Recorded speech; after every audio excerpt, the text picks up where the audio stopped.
Kami ay nagpapasalamat sa todong suporta ng Pangulong Duterte at VP Sara Duterte sa mga tropa ng gobyerno at sa pagdurog nyo sa mga kriminal, durugista at NPA na terorista. Yun lang po. Maraming salamat po, Mr. Chair. At Thank you, magandang gabi po. Congresswoman. Salamat, ma'am. Mr. Chair. Bawal po pumalakpak dito. Kung gusto niyo pumalakpak, doon kayo sa labas. Maaari ba? Mr. Chair. Wala hong bastusan dito, ha? Kung meron kayong gustong paimbita, mag-attend kayo ng hearing. Hindi ma-attend kayo kapag andito lang ang dating Pangulo, ang ating Vice Presidente. Umattend kayo. This committee hearing, this Quadcom, makes announcements of all its hearings. And from here on, we want to see you in our hearing, and please submit to the committee secretary all the persons you want to be invited. Wala hong ano yan, wala hong ano yan. Kung sino yung gusto niyang imbitahan, pwede po yan. Gusto ko lamang pong liwanagin na wala hong may monopolyo sa pagmamahal sa bayan dito. Hindi kayo, hindi kami. Pare-parehas tayo nagmamahal sa bayan, pare-parehas tayo nagseserbisyo eh. Diba? Huwag niyo sabihin mas magaling kayo. Dahil kami, hindi naman namin sasabihin magaling kami. Pero kung pagmamahal sa bayan, pare-parehas tayo. So, Congressman Drixie Cardema, you are recognized. Thank you, Mr. Chair. Good evening po. Just a manifestation. This is a manifestation. Yes, Okay. Chair. Please proceed. Tayo ditong mga kinatawan ay ibinoto lamang ng ilang libong Pilipino. Ngunit ang kasama natin ngayon ang Pangulong Duterte, ang most voted Philippine leader ng 2016. At ang kanyang anak, Vice President Sara Duterte, ang most voted Philippine leader naman ngayong 2022. I would like to manifest na gusto ng sambayanang Pilipino ang pagdurog niya sa mga kriminal, durugista at NPA na terorista. Kaya sila ibinoto at patuloy na mahal ng mga Pilipino. Kaya gusto natin ng patas na hearing. Sana sinama natin dito ang libo-libong mga magulang na ang mga anak ay biniktima ng mga durugista. Ang mga ordinaryong Pilipino na naglalakad galing trabaho, tapos sinaksak o pinatay ng adik, lahat ng mga kababaihan, na kahit pati infant na babae ay ginahasa na ng adik. Libo-libo rin ang kanilang mga magulang at mahal sa buhay na wala dito ngayon. Awang-awa ang mga Pilipino sa mga inuseteng pamilyang na ito, kaya niluklok ng bansa ang Pangulong Duterte. Ang drug war ng Pangulo ay policy lamang. Hindi ito natupad kung hindi ito pinondohan ng Kongreso ng 6 na taon. Majority pa nga dito sa mga kinatawan ay naka-Duterte fist pa nung buong 6 na taon eh. Ang Duterte Youth Party List po ay patuloy na naninindigan sa Pangulong Rodrigo Duterte at pangalawang Pangulo, Sara Duterte, na naglingkod ng maayos, dumurog sa mga durugista, kriminal at NPA na terorista para proteksyonan ang milyon-milyong Pilipino. Bakit wala nag-iimbestiga dito o nag-iimbita sa atin sa sobrang raming Pilipino na biniktima ng mga durugista? And lastly, sa mga kongresista na kaalyado ng mga NPA, mahaya naman tayo sa topic ng pagpatay dahil kayo mismo, hindi kayo nagsasalita sa pagpatay ng NPA sa mga pulis, sundalo at mamayang Pilipino. Pati rin po sa mga natitirang resource persons na gusto mag-abogada papuntang ICC, si Attorney Maria Cristina Conti, na kandidato ngayon ng Bayan Muna Party List. Kasama po ang inyong katabi na si Nery Colmenares ng Bayan Muna. Sa NPA, nire-recruit ang mga kabataan para pabagsakin ang gobyerno at pumatay ng mga pulis, sundalo at tropa ng gobyerno. Hindi nyo naman kinokondena ang pagpatay nila. Ang kinokondena nyo ngayon ay ang dalawang naging most trusted leaders ng bansa na todo effort protektahan ang milyong-milyong mga Pilipino. In support sa advocacy sa Pangulong Duterte, ang Duterte Youth Party List ngayon, Kongreso, ito, ang kaisa-isang nagpapanukala ng pagbalik ng death penalty para sa mga rapist, kidnappers, durugista at terorista. In behalf of the Duterte Youth Party List, kami ay nagpapasalamat sa todong suporta ng Pangulong Duterte at VP Sara Duterte sa mga tropa ng gobyerno at sa pagdurog nyo sa mga kriminal, durugista at NPA na terorista. Yun lang po. Maraming salamat po, Mr. Chair. At Thank you, magandang gabi po. Congresswoman. Salamat, ma'am. Mr. Chair, Bawal po pumalakpak dito. Kung gusto niyo pumalakpak, doon kayo sa labas. Maaari ba? Mr. Chair, Wala hong bastusan dito, ha? Sige, Congressman Acop, you're recognized. thank you, Mr. Chair. I beg to disagree with my colleague. Kasi bata pa siya. Ako, I have given up my life for this country. The former president is only 2 years older than I am. But I have been fighting for this country. I was a member of the Philippine Constabulary and became a policeman after Republic Act 6975 was enacted. This statement of my colleague betrays her ignorance. Kung gusto po niya na magpa-imbestiga, mag-file siya ng resolution and maybe refer to the appropriate committee to be fair with her. She's a congressman. She knows the rules.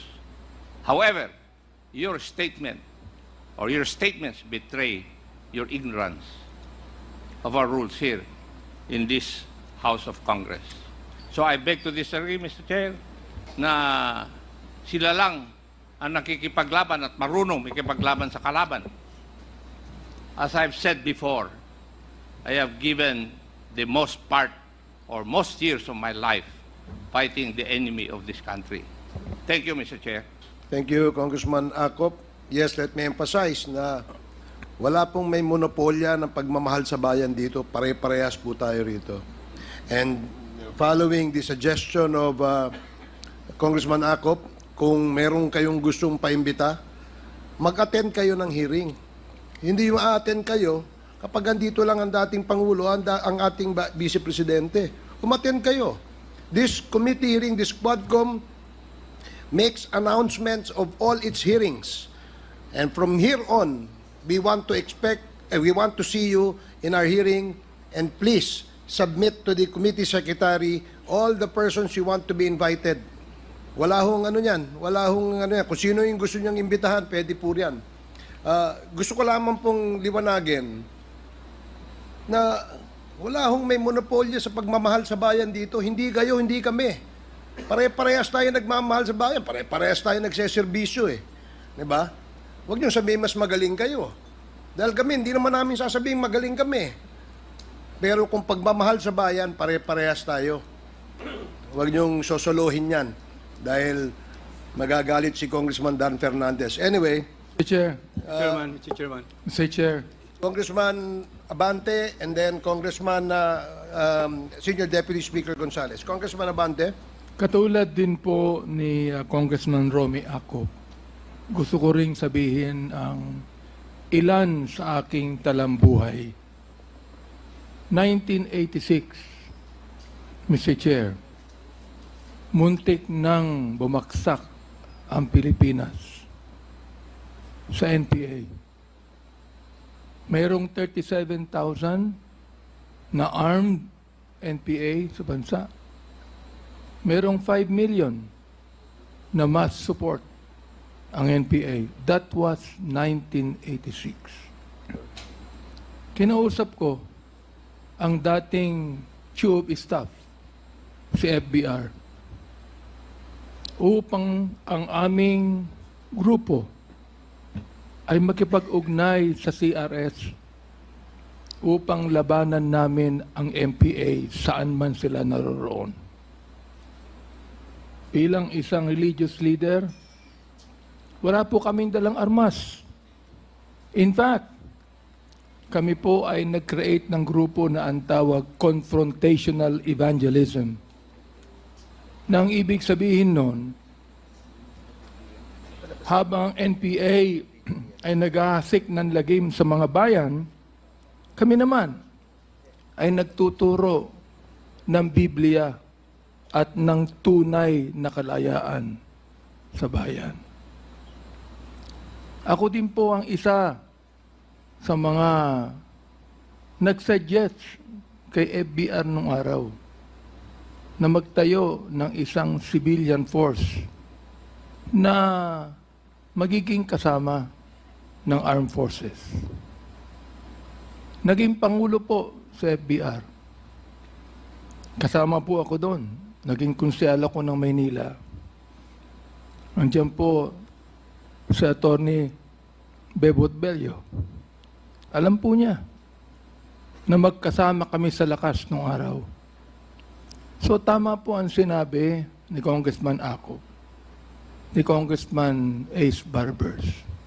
I would like to express my apologies, especially to Senator Ontiveros, kasi sensitive sa mga ganitong, yung karakter ko ho, gano'n talaga.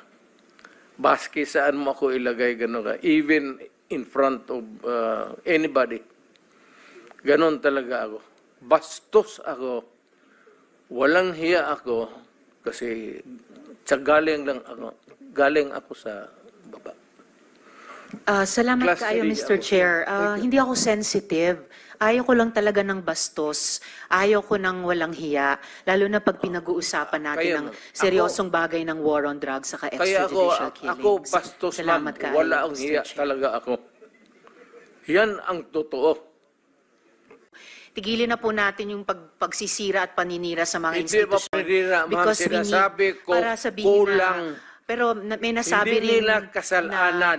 may Ang nasabi ideya rin talaga hindi kulang inutil. ng tao, Pero- kulang ng organization. Pero I heard the term, Mr. Chair, You have halos to have, inutil. Mr. President, tao, pati Well, pondo there ng are- pera. There are ways na i-strengthen ang PIDEA na hindi natin sinasabing Hindi mo dala sa halos istorya yan dito. inutil. Actually, okay. No. Excuse me, Mr. Chair. Sige. Miyembro po ako ng committee ito, ng subcommittee at ng Senado. So, I am just making an interjection. Pag nagkapanahon akong uli na magtakbo ako ng mayor, maminos-minos talaga lang, I will do the same thing again and again and again, basta nandyan yung droga. Mr. Chair. Yes, ma'am. Mr. Chair, I believe we've given the proper leeway and respect to the former president. Hindi po ito midnight COVID briefing, and I hope we can stay on track. Hindi po natin pinag-uusapan kung mali ang droga. Pinag-uusapan po natin kung yung polisiya, naging polisiya nyo. Mr. tungkol Chair, doon. if I may. Salamat Sige, tayo, it's Mr. Chair. actually the turn of Senator Bato, and let's give him 10 minutes of uninterrupted time to ask questions. Sandali mo naman. Before my time starts, Mr. President, Mr. Chairman. May I just be clear on this? Yung ano yung lumalabas sa karakter ko, yung policy ko, yun na yung experience ko, kaya lumalabas yung sa utak ko, pati bunganga ko. Yun na yung galit ko. Galit talaga ako sa droga, sasabihin ko sa inyo. Mainit ako. Thank you. Thank you, Mr. President. Lahat tayo, we are all the product of our own experiences. Tama. Sige, Senator Bato, you have the floor. Yeah, thank you, Mr. Chair. I just would like to remind our colleagues, Mr. Chair, if I may, that we invited the former president to listen to him. Sana kung magsalita siya, bigyan na naman natin ng time dahil pumunta siya dito eh. Si Senator De Lima kanina, haba-haba ng sinasabi. I never interrupted her. Kahit anong sinasabi ng mahaba. But, itong ating nag-raise pa nga ng hand yan kasi gusto niya magsalita. Sana, hintayin natin matapos. Huwag natin i-interrupt, Mr. Chair. Yun lang po. Nagpapalabas na ako ng aking observation. Salamat sa Senator. Pero yun, nasabi ko na rin, nalabas ko na yung galit ko. It's really a rage dito sa... anak lang rin ako ng mahirap. dumating kami ng Davao na we have to hack. Puro kahoy pa yan. We have to clear the forest para makapusto kami. Kaya dumaan ako dyan sa yung boulevard na yan. You will be familiar because you're from Mindanao. Diyan kami nakatira sa nagkarinderya ang nanay ko noon nung dumating kami sa... Kaya nakita ko yung hirap ng... Lalo na sabi ko yung nanay na lumabas, nagtrabaho, padala ng pera, tapos yung pera niya nandoon sa droga. Thank you, sir. I'm sorry, but tapos na ako. Nailabas ko na. Sige. Salamat daw. Hindi na ako magano. Ito for the information, si Colonel Grijaldo. Ayan. Ngayon, ang Davao, ngayon, taga-Davao ko man. Taga-Davao kayo lahat. Kayo mga general, dumaan doon. O ano, good time na. Peaceful na. Walang gulo. Walang pickpocket. Pero, wala, hanggang dyan lang. Kalimutan na ng tao yan because sa bagay naman trabaho mo yan eh.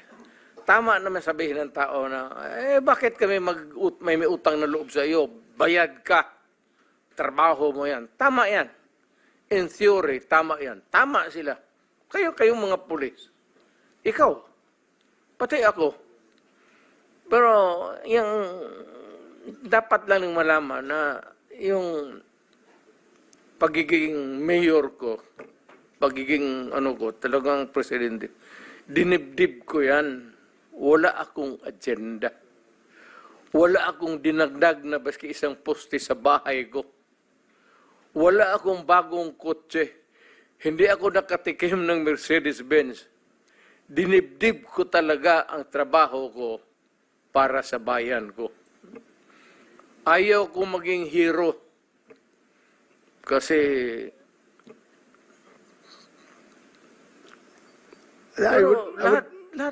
kayong lahat ng mga chief of police dumaan sa Davao.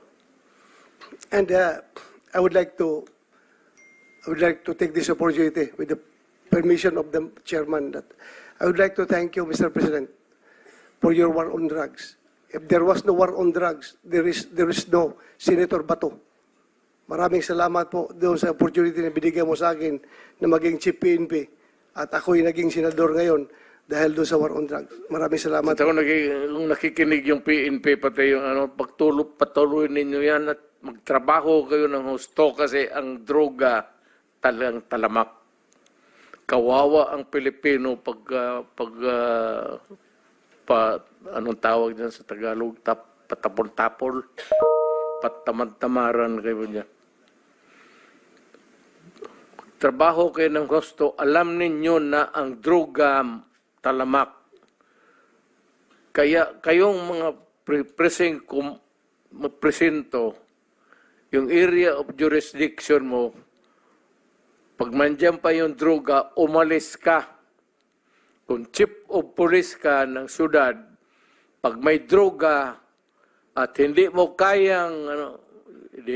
kayang pumatay, takot kang mamatay, putang ina, umalis ka dyan sa trabaho mo.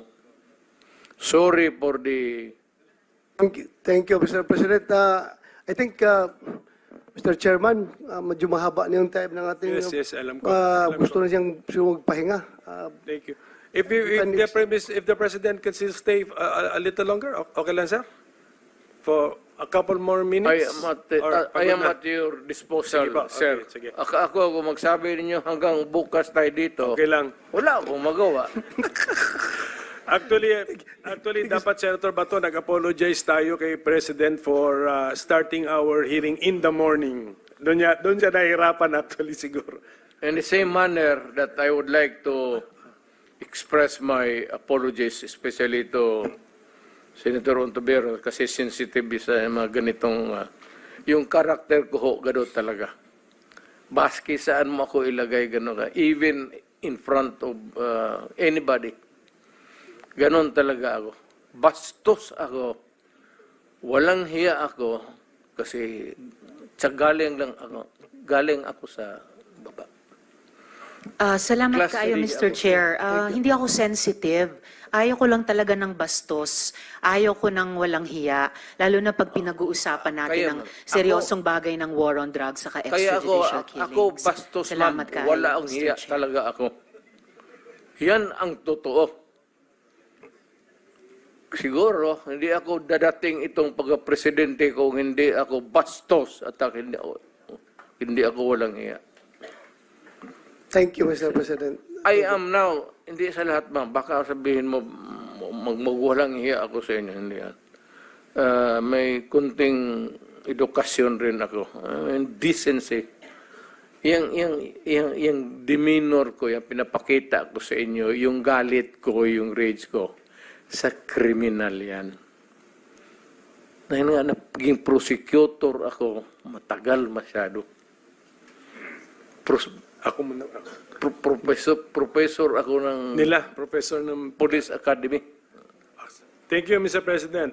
Sir, Mr. President, sige. Senator, may I be allowed additional moments? Alam mo itong war of the... Itong PDEA, hindi naman sabihin inutil. Pero kung yung PDEA, ang asahan mo to fight drugs, patay ang Pilipinas. Take it from me. Galing ako sa taas presidency. Galing ako mayor, congressman. Hindi kaya ng PDEA. Hindi nga niya alam sino yung mga diyan sa palibot dito sa Batasan, sino yung mga drugista diyan sa Police talaga yan. Police. Ang sekreto niyan is mayor, pati police at barangay captains. Yun lang yun. Yun ang kailangan mo. Huwag na yan generals. Police, kapitan, police, barangay. Yan. Well, generals, malayo masyado yan. Anak ng puta. Sorry. Wala yan. You cannot solve the problem. Nandito na lang rin tayo pag-usapan natin what's the best approach to. The best approach really is dito sa baba. Barangay captain, tapos yung mga mayors, dapat nilang pukpukin talaga. Pag ang isang mayor, pag sinabi niya na walang droga dito sa siyudad ko, hindi naman ako nagyayabang. Pupunta naman kayo ng Davao kung gusto ninyo. Meron kayo. Pero pag sinabi ko, dito sa Davao, walang droga, wala talagang droga. Ilang police chief dyan. Ayan, si Gamboa, Danau, pati ito, dumaan si Koy. Pag sinabi ko sa kanila, walang droga, kayo ang sabi ko, ipapakaw ko talaga sila sa cross. Nagpagawa ako ng cross dyan nilagay ko sa barak sa likod. Ipapako ko yung police director dyan na pagka may... Trabaho ninyo yan eh. Yes, sir. Thank you, Mr. Chair. Yes, Senator Bato, you have the floor again. Sige. One interjection Pwede bang lang, if I may, papahingahin Mr. mo natin Chair. si President Duterte and I will proceed to Senator Bato, Colonel Hector Grijaldo. With your permission, pero kung ayaw mo, okay lang. Ano yun, yung- Senator Risa wants to interject. Okay lang, with your permission. Pwedeng hindi. Para kanino, For the for record, the record. only. Okay. With the permission, Senator Bato, go ahead. Dagan salamat, Mr. Chair ug Senator De La Rosa. For the record lang, in fairness sa PIDEA, Philippine Drug Enforcement Agency is the lead anti-drug law enforcement agency responsible for preventing, investigating, and combating any dangerous drugs, controlled precursors, and essential chemicals within the Philippines. So, tigilin na po natin yung pagsisira at paninira sa mga Hindi ba institusyon. paninira, ma'am? Because we need- Sinasabi ko, para sabihin kulang Pero may nasabi Hindi rin nila kasalanan. may Ang nasabi PIDEA rin talaga hindi kulang inutil. ng tao, Pero- kulang ng organization. Pero I Yes, heard yes. the term, Mr. Chair, You have halos to have, inutil. Mr. President, tao, pati pondo there ng pera. There are ways na i-strengthen ang PIDEA na hindi natin Hindi sinasabing mo dala sa halos istorya yan dito. inutil. Actually, okay. No. Excuse me, Mr. Chair. sige. Miyembro po ako ng committee ito, ng subcommittee at ng Senado. So, I am just making an interjection Yes, in fairness sa PIDEA na isa sa mga importanteng institusyon ng law enforcement natin, particularly in suppressing the supply of drugs. For the record lang, Mr. Chair. Daghang ako- salamat, Mr. Chair o Senator De Sige, La what's Rosa. the opinion of the Ako President naging- is... Mayor, congressman, naging presidente, ang sinasabi ko dito, wala akong tinatamaan. I'm just expressing, I said, my experience.